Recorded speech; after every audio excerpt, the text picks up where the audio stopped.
भारत लौट रही हैं सीनियर राजनयिक देवयानी खोब्रागड़े। अब से कुछ देर पहले वो अमेरिका से हिंदुस्तान के लिए रवाना हो चुकी हैं। न्यूयॉर्क में पूरा घटनाक्रम बड़ी तेजी से बदला है। गौरतलब है कि राजनयिक संरक्षण देने के लिए भारत ने देवयानी का ट्रांसफर यूएन मिशन में किया था, जिसे कल अमेरिका ने मान लिया। अमेरिका से मान्यता मिलते ही देवयानी को राजनयिक संरक्षण का सुरक्षा कवच मिल गया। राजनयिक संरक्षण मिलते ही वो अमेरिका छोड़ने के लिए आजाद हो गई। हालांकि अमेरिका ने भारत से अनुरोध किया था कि वो देवयानी से राजनयिक संरक्षण का कवच हटा ले, लेकिन भारत ने इस आग्रह को ठुकरा दिया। इस बीच अमेरिकी फेडरल कोर्ट ने देवयानी पर वीजा फ्रॉड और गलत बयान देने का मुकदमा चलाने की मंजूरी दे दी, लेकिन राजनयिक संरक्षण मिलने की वजह से उनके खिलाफ केस पेंडिंग रहेगा। उनकी गिरफ्तारी भी नहीं हो सकती है। कुल मिलाकर देवयानी खोब्रागड़े के लिए राजनयिक संरक्षण बड़ी राहत की खबर है। देवयानी के अमेरिका से रवाना होते ही विदेश मंत्रालय ने एक प्रेस कॉन्फ्रेंस कर देवयानी को दिल्ली स्थित विदेश मंत्रालय में ट्रांसफर करने का ऐलान किया है। 1999 बैच की आईएफएस खोब्रागड़े को 12 दिसंबर को अपनी नौकरानी के लिए वीजा आवेदन में गलत जानकारी देने के आरोप में गिरफ्तार किया गया था। हथकड़ी लगाकर उनकी गिरफ्तारी पर देश में तब भारी बवाल मचा था। बाद में $2.5 लाख के मुचलके पर रिहा कर दिया गया। थाने में कपड़े उतारकर देवयानी की तलाशी ली गई थी और उन्हें कुख्यात कैदियों के साथ रखा गया था। विवाद के बाद देवयानी को राजनयिक संरक्षण के साथ यूएन के स्थायी मिशन में ट्रांसफर कर दिया गया। अन्ना हजारे की अहम सहयोगी पूर्व आईपीएस ऑफिसर किरण बेदी ने बीजेपी के प्रधानमंत्री पद के उम्मीदवार नरेंद्र मोदी का खुलकर समर्थन किया है। गुरुवार देर रात किरण बेदी ने ट्विटर पर लिखा कि उनकी पहली प्राथमिकता देश है। साथ ही उन्होंने कहा कि जवाबदेह और निष्पक्ष मतदाता के तौर पर उनका वोट नमो को जाएगा।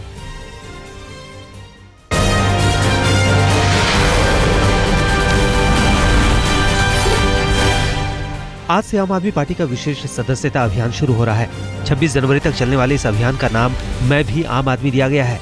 सदस्यता अभियान के लिए कोई फीस नहीं रखी गई है। सदस्यता अभियान की कमान गोपाल राय को सौंपी गई है। आम आदमी पार्टी से लोगों के जुड़ने का सिलसिला जारी है। दिल्ली में सरकार बनने के बाद राजस्थान में करीब 10 लाख लोग आपकी सदस्यता ले चुके हैं। बिहार में पार्टी के प्राथमिक सदस्यों की संख्या 5 लाख पार कर चुकी है, जबकि सक्रिय सदस्यों की संख्या 5000 है। महाराष्ट्र में 41,600 प्राथमिक सदस्य और करीब 5100 सक्रिय सदस्य बन चुके हैं। लोकसभा चुनाव के उम्मीदवारों का चयन करने के लिए कांग्रेस ने स्क्रीनिंग कमेटी का ऐलान कर दिया है। भांजे के घूसकांड के आरोपों की वजह से रेल मंत्री की कुर्सी छोड़ने वाले पवन बंसल बीजेपी शासित 2 अहम राज्य गुजरात और राजस्थान के स्क्रीनिंग कमेटी के अगुवा होंगे। राहुल गांधी के करीबी जितेंद्र सिंह को उत्तर प्रदेश जैसे बड़े राज्यों की जिम्मेदारी दी गई है। गृह मंत्री सुशील कुमार शिंदे बिहार, पश्चिम बंगाल, असम और अंडमान निकोबार के उम्मीदवारों की स्क्रीनिंग करेंगे। कांग्रेस सांसद और प्रवक्ता पीसी चाको को दिल्ली, चंडीगढ़, हरियाणा और पंजाब की स्क्रीनिंग कमेटी का जिम्मा सौंपा गया है। रेल मंत्री मल्लिकार्जुन खड़गे को मध्य प्रदेश, महाराष्ट्र और मुंबई की स्क्रीनिंग कमेटी का जिम्मा सौंपा गया है। वी नारायणसामी अरुणाचल प्रदेश, मेघालय, नागालैंड, मणिपुर, मिजोरम, सिक्किम और त्रिपुरा के लिए बनी स्क्रीनिंग कमेटी के प्रभारी होंगे। भुवनेश्वर कुमार कलिता हिमाचल प्रदेश, उत्तराखंड और जम्मू कश्मीर के उम्मीदवारों की स्क्रीनिंग का काम देखेंगे। व्याला रवि को आंध्र प्रदेश, गोवा और कर्नाटक, गुलाम नबी आजाद को केरल, लक्षद्वीप, पुडुचेरी और तमिलनाडु की स्क्रीनिंग कमेटी की जिम्मेदारी सौंपी गई है। ऑस्कर फर्नांडिस को ओडिशा, छत्तीसगढ़ और झारखंड की स्क्रीनिंग कमेटी का अध्यक्ष बनाया गया है। हर कमेटी में 5 सदस्य होंगे। लोकसभा चुनाव के लिए बीजेपी भी कमर कस चुकी है। मिशन 2014 की रणनीति तैयार करने के लिए आज सुबह 11 बजे बीजेपी संसदीय दल की बैठक होगी। देश की 75% शहरी आबादी दिल्ली के सीएम अरविंद केजरीवाल जैसा सीएम चाहती है। ये खुलासा हुआ है इंडिया टुडे ग्रुप और सी वोटर के सर्वे में। ये सर्वे 24 राज्यों की राजधानी के 1856 लोगों के बीच 8 जनवरी को किया गया। इंडिया टुडे ग्रुप सी वोटर के सर्वे के मुताबिक 23% लोगों ने लोकसभा चुनाव में आपको कामयाबी का भरोसा जताया है, जबकि 30% को लगता है कि दूसरे दलों को आम आदमी पार्टी कड़ी टक्कर देगी। सर्वे में शामिल 24 राज्यों की राजधानी के 89% लोगों ने कहा है कि वो आम आदमी पार्टी को जानते हैं।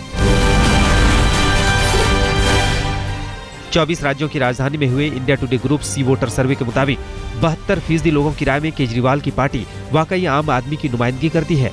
सर्वे में शामिल 51% लोगों ने आम आदमी पार्टी को ईमानदारी की पहचान बताया। सिर्फ 6% की राय में आप अवसरवादी है। सर्वे में 43% लोगों ने कहा है कि भ्रष्टाचार के खिलाफ रुख की वजह से वो आपका समर्थन करते हैं। 24% ने कहा कि नए भारत के सपने ने उन्हें आपसे जोड़ा है। इंडिया टुडे ग्रुप सी वोटर के सर्वे में 24 राज्यों की राजधानी के 60% लोगों ने कहा कि अन्ना को अरविंद केजरीवाल का समर्थन करना चाहिए। जहां तक अरविंद केजरीवाल की व्यक्तिगत छवि का सवाल है तो 7% लोगों ने केजरीवाल को बताया एंग्री एक्शन हीरो। 34% लोगों की राय में साफ छवि के हैं केजरीवाल, जबकि 29% ने उन्हें छुपा रुस्तम बताया।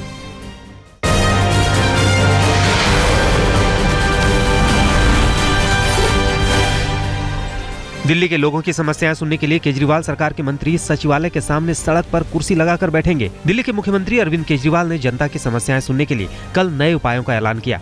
केजरीवाल ने बताया कि हर शनिवार को सचिवालय के सामने वाली सड़क पर सुबह 9:30 बजे से 11 बजे तक लोग मंत्रियों से मिल सकेंगे। शनिवार को मुख्यमंत्री अपने मंत्रियों के साथ बैठक करेंगे, जबकि बाकी दिन कोई एक मंत्री बैठेगा। जो समस्याएं गंभीर होंगी उसे मौके पर ही सुलझाया जाएगा। परसों से एक सिस्टम शुरू कर रहे हैं कि हर शनिवार को दिल्ली सरकार के जितने मंत्री हैं, इंक्लूडिंग द चीफ मिनिस्टर, सातों के सातों लोग सचिवालय के सामने वाली सड़क पे बैठेंगे। कोई भी वॉक इन कर सकता है, कोई भी आ सकता है अपनी समस्या को लेकर। दिल्ली सरकार की हेल्पलाइन राजधानी के लोगों में हिट हो रही है। मुख्यमंत्री अरविंद केजरीवाल ने बताया कि महज एक दिन पहले ही शुरू की गई भ्रष्टाचार विरोधी हेल्पलाइन पर पहले ही दिन 3,904 कॉल्स आई। हालांकि उनके मुताबिक सिर्फ 53 शिकायतें सही पाई गई, जिनमें से 38 लोगों ने स्टिंग करने पर सहमति जताई है। दिल्ली की सरकार ने दिल्ली हाईकोर्ट के मुख्य न्यायाधीश से महिलाओं के खिलाफ हिंसा समेत लंबित मामलों में तेजी से निपटारे के लिए जिला अदालतों में करीब 900 नए जजों की नियुक्ति का अनुरोध किया है। कल एक बैठक में मुख्यमंत्री अरविंद केजरीवाल ने दिल्ली हाईकोर्ट के मुख्य न्यायाधीश जस्टिस NV रमना के सामने ये बातें रखी। दिल्ली के कानून मंत्री सोमनाथ भारती भी इस बैठक में मौजूद थे। मीडिया की सुर्खियों से बचने के लिए कांग्रेस नेताओं के साथ प्रियंका गांधी वाड्रा की बैठकों की जगह बदल दी गई है। कांग्रेस सूत्रों के मुताबिक पार्टी नेताओं के साथ प्रियंका की बैठक जारी रहेगी। पार्टी के वरिष्ठ नेताओं के साथ प्रियंका की 2 और बैठकें हो चुकी हैं। एक बैठक 3 मूर्ति भवन में हुई। बताया जाता है कि प्रियंका 17 जनवरी को दिल्ली में होने वाली कांग्रेस की बैठक की तैयारी कर रही है। अटकलें हैं कि इस बैठक में राहुल गांधी को कांग्रेस का PM उम्मीदवार घोषित किया जा सकता है। हालांकि कांग्रेस का एक तबका ये भी महसूस करता है कि ये ऐलान 17 जनवरी से पहले भी हो सकता है। एक तरफ राहुल गांधी को प्रधानमंत्री पद का उम्मीदवार घोषित करने की अटकलें हैं, वहीं कांग्रेस महासचिव दिग्विजय सिंह ने आज तक से खास बातचीत में कहा कि PM पद के लिए किसी उम्मीदवार के नाम के ऐलान की जरूरत नहीं है। संसदीय जनतंत्र प्रणाली के में प्रधानमंत्री के पद की घोषणा के विपरीत हूँ। मैं उम्मीदवारी के ऐलान, उनके उम्मीदवारी के ऐलान के सहमत नहीं हूँ।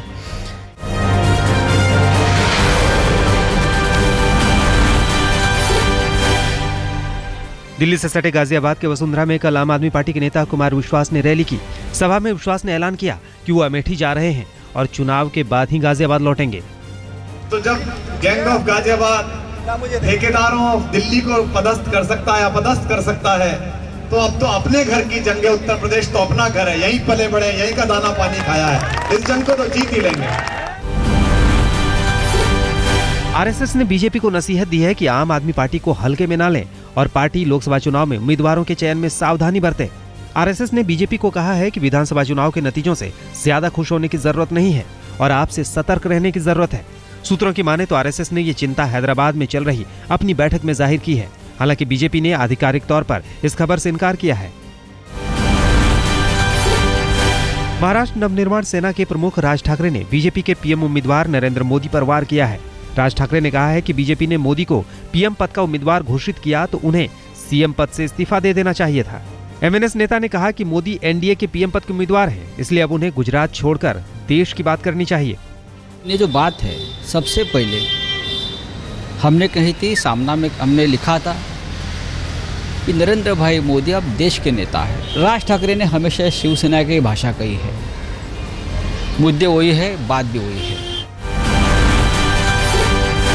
प्रवासी भारतीयों के सम्मेलन में नरेंद्र मोदी ने प्रधानमंत्री मनमोहन सिंह पर चुटकी भी ली। मोदी ने कहा कि बुधवार को यहां प्रधानमंत्री मनमोहन सिंह बड़ी अच्छी बात कहकर गए। उन्होंने कहा कि बहुत जल्द अच्छे दिन आने वाले हैं। मोदी ने कहा कि मेरा भी मानना है कि अच्छे दिन आने वाले हैं, इसमें 4-6 महीने का वक्त जरूर लग सकता है। पंजाब प्रदेश कांग्रेस कमेटी के अध्यक्ष प्रताप सिंह बाजवा ने राज्यपाल शिवराज बी पाटिल से मिलकर विधानसभा भंग करने की मांग की है। कांग्रेस की तरफ से राज्यपाल को सौंपे ज्ञापन में कहा गया है कि नशीले पदार्थों की तस्करी में पंजाब के कैबिनेट मंत्री की संलिप्तता के सबूत मिलने के बाद इस सरकार को सत्ता में रहने का कोई अधिकार नहीं है। महंगाई से निपटने के लिए नासिक में महाराष्ट्र नवनिर्माण सेना के एक नेता ने मांगा है चोरी करने का लाइसेंस। नासिक के सिन्नर तालुका में एमएनएस के तालुका अध्यक्ष ने तहसीलदार और प्रशासन से मांग की है कि आसमान छूती महंगाई में आम आदमी अपनी कमाई से गृहस्थी नहीं चला सकता, इसलिए उसे ज्यादा कमाई के लिए चोरी का लाइसेंस दिया जाए। मुजफ्फरनगर दंगों की जांच कर रही समिति के लखनऊ के गोमती नगर स्थित दफ्तर से 2 अज्ञात बदमाशों ने दंगों से जुड़े दस्तावेज जबरदस्ती लेने की कोशिश की। दफ्तर में मौजूद कर्मचारियों ने जब विरोध किया तो बदमाशों ने पिस्तौल तान दी। बदमाशों को जब दस्तावेज हाथ नहीं लगे तो जल्द ही मौके से फरार हो गए। कांग्रेस अध्यक्ष सोनिया गांधी के दामाद रॉबर्ट वाड्रा के काफिले को ओवरटेक करना दिल्ली के श्रीनिवासपुरी के कारोबारी को महंगा पड़ गया। बताया जाता है कि कल सुबह 10:20 पर रॉबर्ट वाड्रा अपने एसपीजी काफिले के साथ नोएडा से दिल्ली लौट रहे थे। तभी श्रीनिवासपुरी इलाके में एक कार ने रॉबर्ट के काफिले को काफी तेज रफ्तार से ओवरटेक किया। रॉबर्ट के पीएसओ ने फौरन इसकी सूचना ट्रैफिक पुलिस को दी। आनन फानन में ट्रैफिक पुलिस ने कार के चालक कारोबारी सौरभ रस्तोगी को पकड़ लिया। पुलिस ने धारा 184 यानी रैश ड्राइविंग के तहत चालान किया और करीब 2 घंटे की लंबी पूछताछ के बाद चेतावनी देकर छोड़ दिया।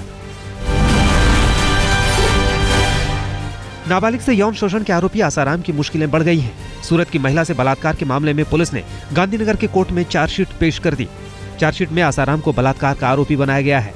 आसाराम पर गैर कानूनी तरीके से बंधक बनाने और आपराधिक साजिश रचने का भी आरोप लगाया गया है। इस मामले में आसाराम की पत्नी और बेटी सहित 5 लोगों को सह आरोपी बनाया गया है।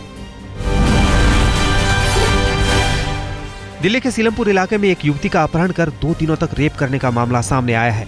लड़की का बंदूक की नोक पर अपहरण किया गया था। 2 दिनों तक रेप करने के बाद पीड़ित को नोएडा में फेंक दिया गया।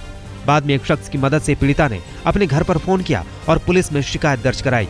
पुलिस ने आरोपी के महिला सहयोगी को गिरफ्तार कर लिया है। हालांकि मुख्य आरोपी अब तक फरार है। दिल्ली पुलिस ने जौहरियों को डराकर पैसे ऐंठने वाले गिरोह के 3 बदमाशों को गिरफ्तार किया है। पुलिस के मुताबिक ये बदमाश खुद को सुपारी किलर बताते हुए जौहरियों को ये एसएमएस करते थे कि उन्हें मारने की सुपारी मिली है, लेकिन अगर वो सुपारी से 1 लाख रुपए ज्यादा रकम देने को तैयार हो तो वो कारोबारी को छोड़ देंगे। एक ज्वेलर की शिकायत पर क्राइम ब्रांच ने 3 बदमाशों को धर दबोचा। दिल्ली से सटे फरीदाबाद में 2 जनवरी को श्रम मंत्री शिवचरण लाल शर्मा के घर से कुछ दूरी पर साइबर कैफे मालिक के कत्ल के मामले में 2 आरोपियों को पुलिस ने धर दबोचा है। गोली मारने वाला मुख्य आरोपी अभी भी फरार है। पुलिस के मुताबिक आरोपियों को किसी से पैसा लेना था। उसे ढूंढते हुए वो संजय की दुकान पर पहुंचे थे। पता पूछने के दौरान संजय का उनसे झगड़ा हो गया और वो संजय को गोली मारकर फरार हो गए। यूपी सरकार ने गैंगरेप के आरोपी राज्य मंत्री मनोज पारस का मुकदमा वापस लेने के लिए जिलाधिकारी बिजनौर को चिट्ठी भेजी है। चिट्ठी में कहा गया है कि शासन ने जनहित में मुकदमा वापस लेने का फैसला किया है। उधर मुकदमा वापस लेने की मांग का विरोध करते हुए वादी के वकील ऐश्वर्य चौधरी ने कोर्ट को बताया कि मामला सर्वोच्च न्यायालय की जानकारी में है, इसलिए इसे वापस नहीं लिया जा सकता। कोर्ट ने मामले की सुनवाई के लिए 17 जनवरी की तारीख तय की है। मुंबई पुलिस ने एक बिल्डिंग में छापा मारकर अश्लील सीडी बनाने वाले गिरोह के 2 लोगों को गिरफ्तार किया है। इनके पास से करीब 2 लाख अश्लील सीडियां मिली हैं। पुलिस के मुताबिक इस रैकेट में बॉलीवुड से जुड़ी कुछ लड़कियां भी शामिल हो सकती हैं।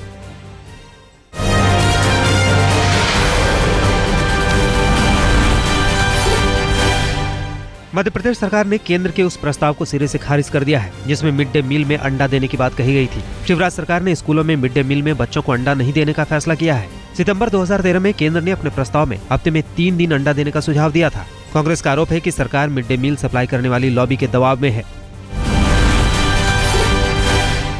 मुंबई यूनिवर्सिटी के प्रोफेसर नीरज हाटेकर के निलंबन के खिलाफ कल छात्रों ने महाराष्ट्र के गवर्नर के निवास के बाहर जमकर प्रदर्शन किया।